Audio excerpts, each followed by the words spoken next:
Quando você é químico, farmacêutico, médico, as pessoas sempre vêm com algumas questões referente a hormônios, querendo tirar algumas dúvidas.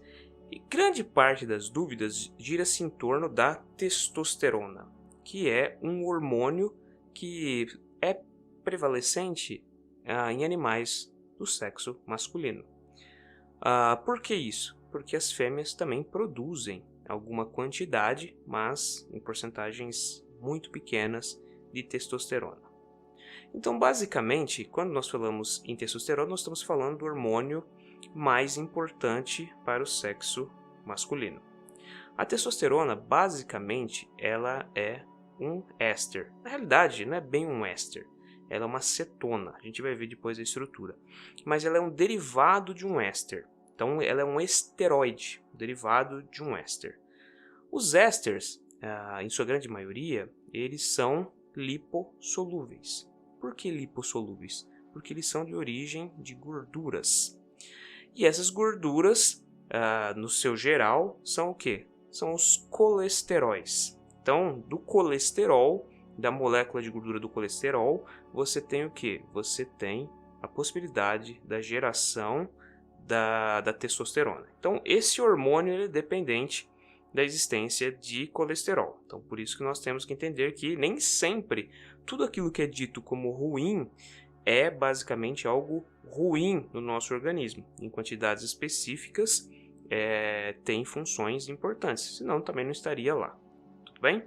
Então, o que acontece? Você tem um processo, esse processo é bem complexo, onde uma molécula, que é um tanto quanto complexa, porque ela é formada por alguns anéis, basicamente um anel de 5 carbonos e depois mais 3 anéis com 6 carbonos, sendo que na ponta você tem no anel de 5 carbonos uma ligação com álcool e na outra ponta, no anel mais externo de 6 carbonos, você vai ter ali um carbono ligado a uma dupla O, que é uma cetona. Então você pode ver que o nome da testosterona termina em ona, porque ele tem ali uma função cetona, mas ele é oriundo do que? Ele é oriundo de uma substância lipossolúvel, basicamente então um éster, que é uma gordura. Então você tem ali um processo de formação dessa cetona através de um éster, por isso então ela é chamada de um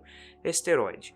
Basicamente a gente pode dizer que é um hormônio androgenético, homem, genético de origem genética, né, de origem dos nossos genes, então do nosso material genético, na hora de dar origem, se o feto será masculino ou feminino, você tem a produção desse hormônio que leva então à formação do quê?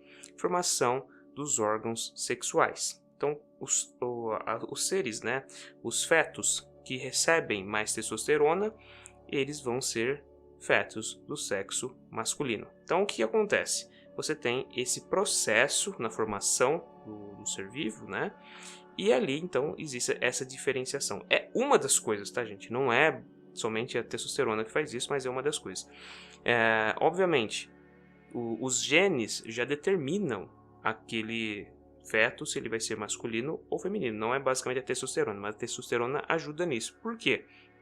Porque ela vai ajudar a desenvolver os órgãos sexuais masculinos, como por exemplo as gônadas. Então você tem ali o desenvolvimento de um feto masculino por esse fato. Então você tem ali a ação da testosterona. Ao longo da vida, então, a testosterona ela surge em vários momentos. Como eu disse, no começo os genes vão predeterminar se vai ser um feto masculino ou feminino, né?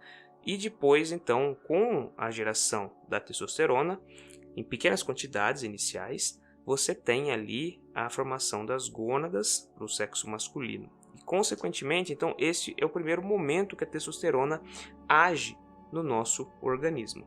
O segundo momento vai ser para o desenvolvimento dos órgãos. Então, o próprio é um processo até autoconsistente, né?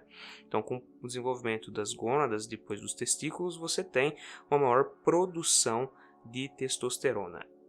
Esse hormônio ele vai auxiliar no quê? Ele vai auxiliar também no desenvolvimento muscular. Então, todos os animais que produzem testosterona em maior quantidade, ou seja, aqueles que são do sexo masculino, eles vão ter mais massa muscular e, em contrapartida, os animais do sexo feminino. Então, por isso que animais machos, eles são, vou colocar entre aspas, mais fortes em massa do que as fêmeas. Outra coisa que você tem com a utilização da testosterona, né, no desenvolvimento do organismo é que ele auxilia na maturação óssea. Então, é por esse motivo que na maioria das vezes os animais machos são maiores também que as fêmeas, porque eles têm o desenvolvimento, obviamente, de mais massa muscular. Se você tem um desenvolvimento de mais massa muscular, você precisa ter também um desenvolvimento ósseo maior. Então, você precisa ali desenvolver, né, maturar essa estrutura óssea. Você tem isso daí. Outra característica trazida pela testosterona, ela auxilia no desenvolvimento de pelos pelo corpo.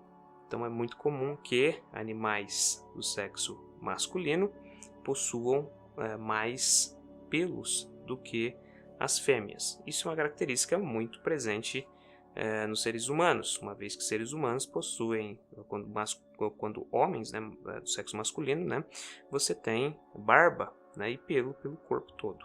Né? Então, isso daí é uma das características de produção de testosterona. Ela auxilia tanto na massa muscular quanto na composição óssea, assim como também na produção de pelo pelo organismo. Né? Então, as suas glândulas capilares, elas acabam sendo desenvolvidas por todo o corpo, né?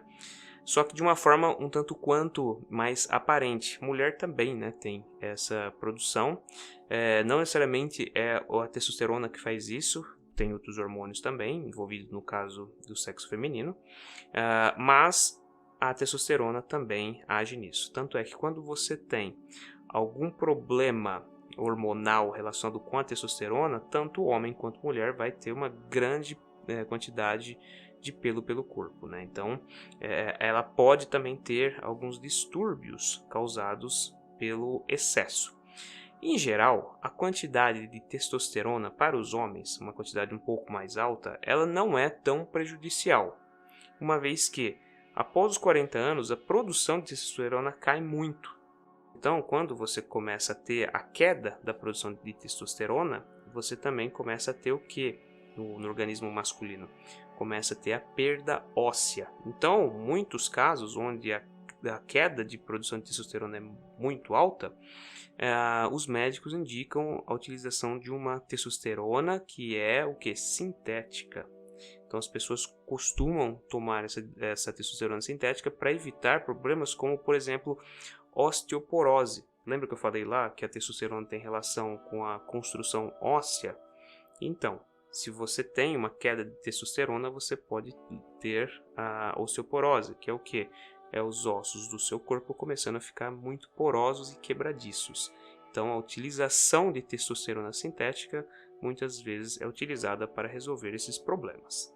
Além disso, também, a queda de testosterona pode levar a algumas doenças, como, por exemplo, diabetes, pode levar a câncer de próstata, a câncer de mama. Homem também pode ter câncer de mama, então ela pode levar a isso também, essa queda. Além, obviamente, da osteoporose, como eu falei, e de diversos outros problemas, muitas vezes até problemas relacionados com a autoestima. A testosterona, basicamente, ela é produzida onde? Ela é produzida nos testículos, enquanto nas mulheres ela é produzida no ovário, ou seja, ela é produzida nos órgãos sexuais.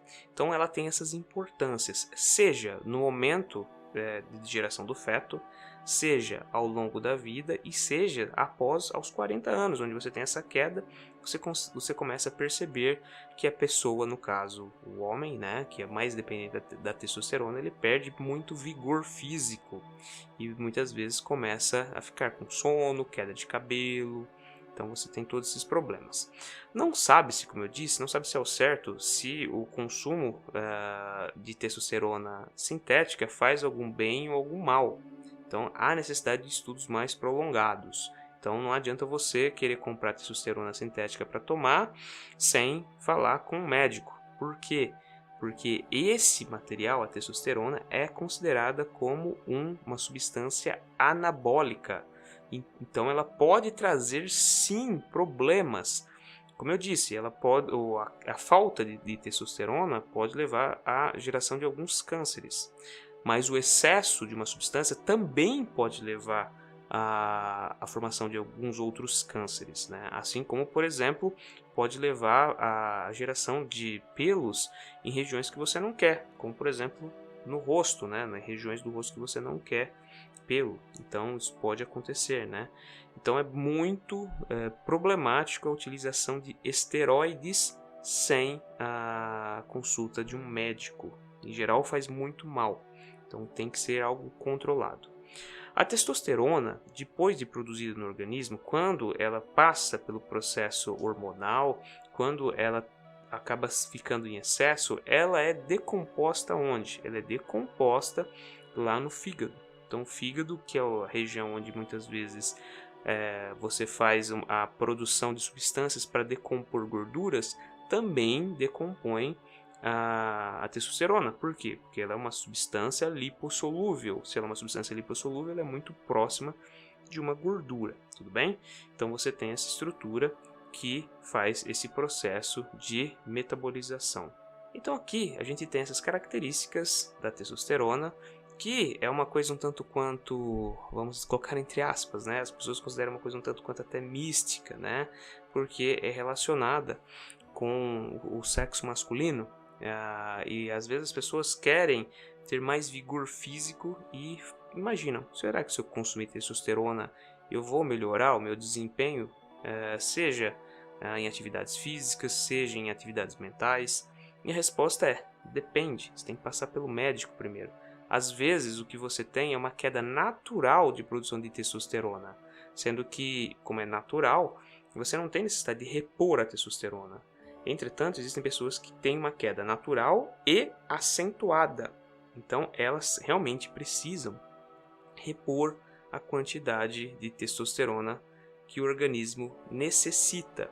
Então, você tem que fazer uma bateria de exames para saber se há essa necessidade. Então, pessoal, eu agradeço vocês que ficaram aqui até o fim. Não esqueçam da campanha que eu tenho feito, que é do analfabetismo científico. Vamos tentar erradicar isso. Tem uma lista de livros que eu deixo aqui embaixo. São livros muito interessantes e que estão com um preço relativamente bom. Então, se você for presentear alguém ou se presentear, é bastante bom para erradicar esse analfabetismo científico que a gente tem no mundo. Nos últimos anos, né, devido ao problema sanitário que nós tivemos, gerou-se muita fake news científica. Então, ocorreu o surgimento de muitas dúvidas. Então, a gente tem que se instruir.